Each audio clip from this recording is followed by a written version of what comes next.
Hi ladies, I hope to show you a little bit of Project Share and specifically how to use the tests and quizzes feature. I'm kind of doing this on the fly, so follow along with me and hopefully this will be helpful. Okay, to start off with, but when you go to Project Share, you usually always want to go from the district webpage. What this will do is if you're logged into a district computer with your district login, it will automatically log you in. So there I am. Once you come into the My Portal page, you'll want to select Learning and then choose Courses. And this will bring you to a list of any courses you're enrolled in or you've created. So I'm going to go ahead and select one of my courses from last year. And I'm going to come down here to Tests and Quizzes. Now once you come into Tests and Quizzes, these are all of the tests you've edited or that are finished. And then down below you will see any of the tests that are not that you've worked on. So these are all tests that I'm going to delete because they're not working. So if you get logged out or you have to stop, they will save in drafts. Okay, so we want to add a new test. And this page is just instructions. Then you have to title your test.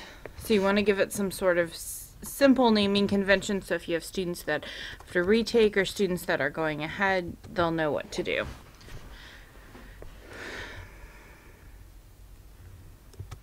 Add a description if you'd like.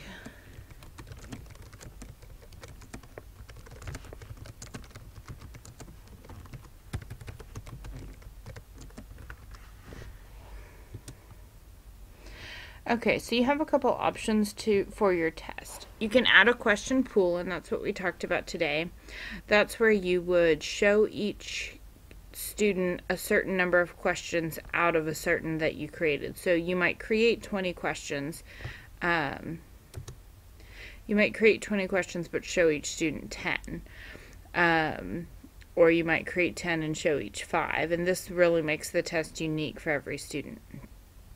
If you just want to add a question quiz, meaning every student would take the same, would have the same questions, you can do that here.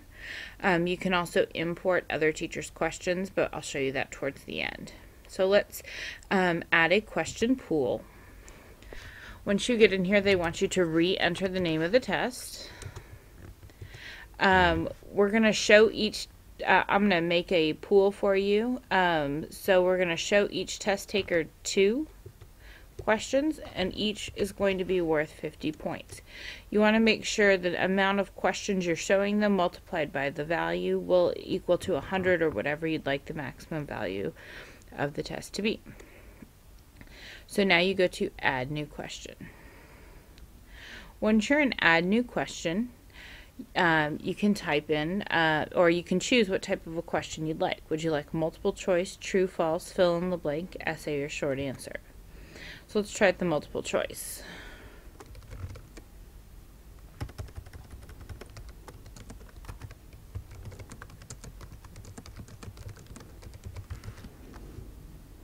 Now, I know this is a really basic question, and it's not great on the upper level questioning, but just for our purposes. So this is where you're going to add a couple of answers.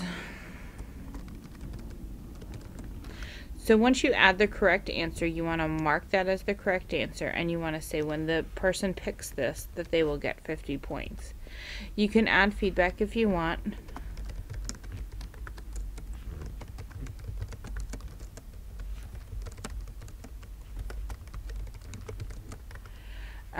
You don't have to.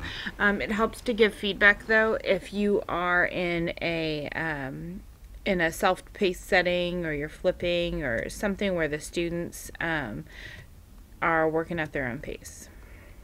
Okay, so once you're done, you want to add that to your answer list, and it will go below. Then you want to add a couple of incorrect answers.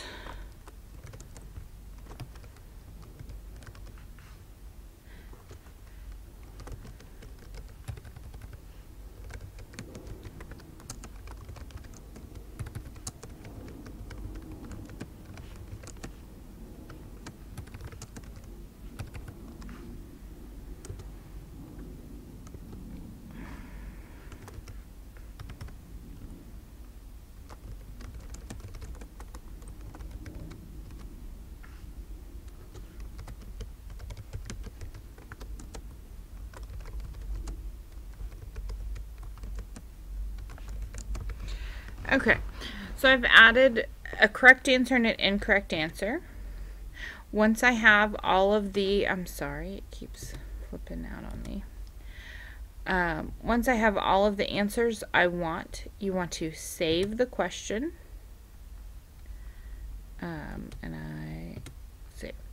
And so here is my pool manager. So right now I have one question, so let's add another.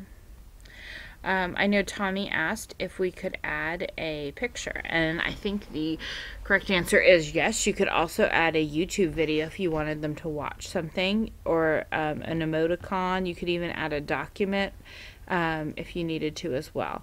What I did learn earlier was that you want to add your text first.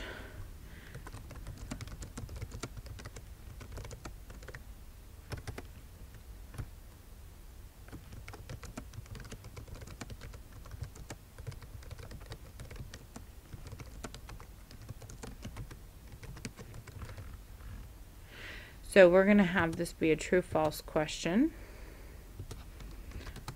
And then I'm going to just grab an image up here. You can, I'll show you both. You can upload a picture you might have on your computer. So I'm going to open that.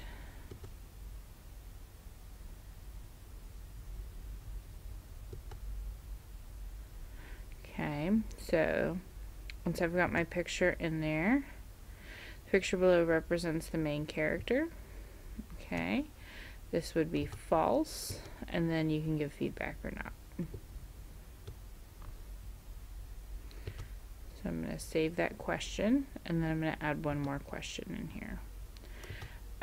Let's do a short answer.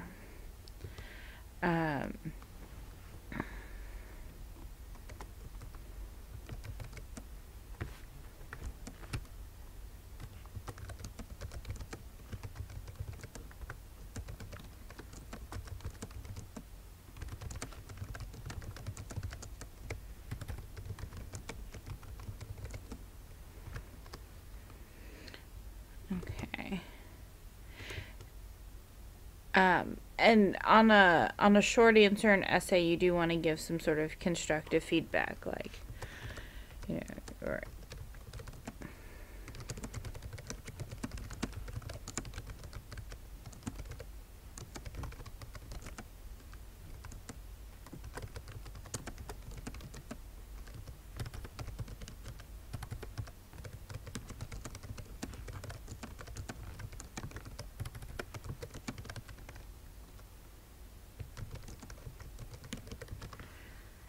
okay. So anyways, so there are my 3 questions. I've created 3. I'm going to show each test taker 2. Now you can make as few and as many as you wanted. When I did my reading quizzes, I normally showed each test taker 4 questions. So each one was worth 25 points, and I usually made between 8 and 10 questions. So once you've got your pool, select Done, and you will have that up there. Okay, so then select Continue. Now this is where you get all your options for your test. If you would like your test to open and close at a certain time, you can do that, control that here. So let's say I want this test to open tomorrow. At 8 a.m. is my first period, and maybe I have all of my classes done by noon. So that allows it to only be in that time period. That way kids can't come and take it whenever they want. If you want to allow students more than one attempt, maybe I want to give them 2 attempts to do this correctly, you can do that there. And then you can set what you want them to do. So let's say you were going to offer them 2, but you really want to see their first, you can go in there. Now I would always limit my students' time. And when you do that, I would, since this is a 3-question test, I might want to only give them 10 minutes. Then Then here's where you get your question options. Do you want to show all the questions on one page? I'm going to say no, I just want one per page. I want to randomize the question order, and I want to randomize the answer order. So that means they're going to get questions in different orders and their answers are going to be mixed up.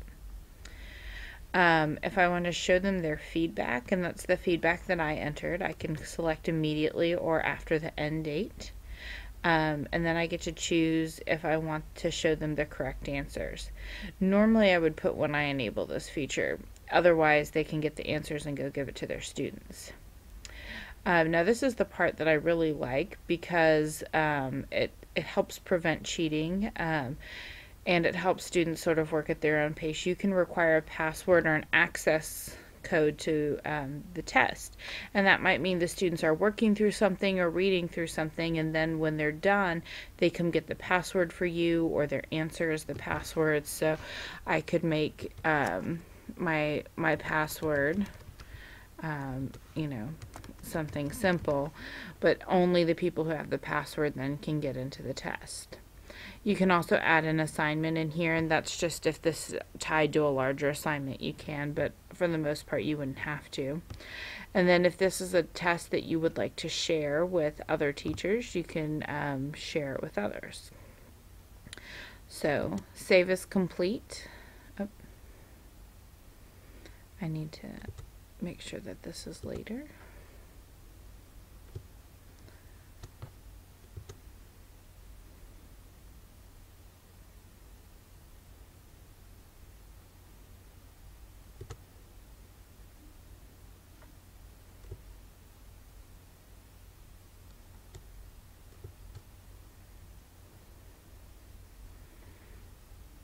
Okay, I'm not quite sure what's going on here, but we will try it again.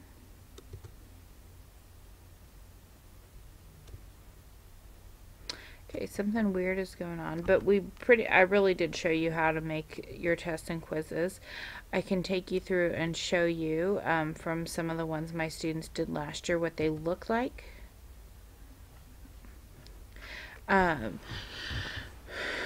Let me go back for a second.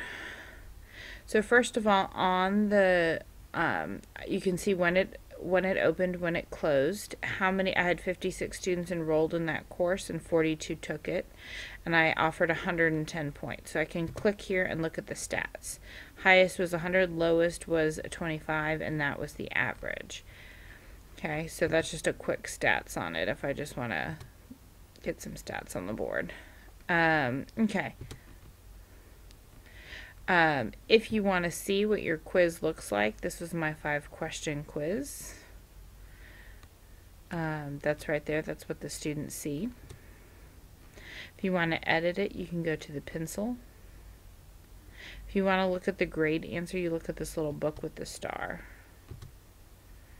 Okay, so here's where I can see the student when it was opened, when they submitted it, and the grade they got. So you can see this really didn't take most of the students long, especially the students who did really well on it. But it will show it in live time. So this student took 3 minutes to take the test and got a 25. And so you can kind of go through here and see. That way you can see if anybody's patterns overlap, especially people who might be sitting next to each other. So that is the grade monitor.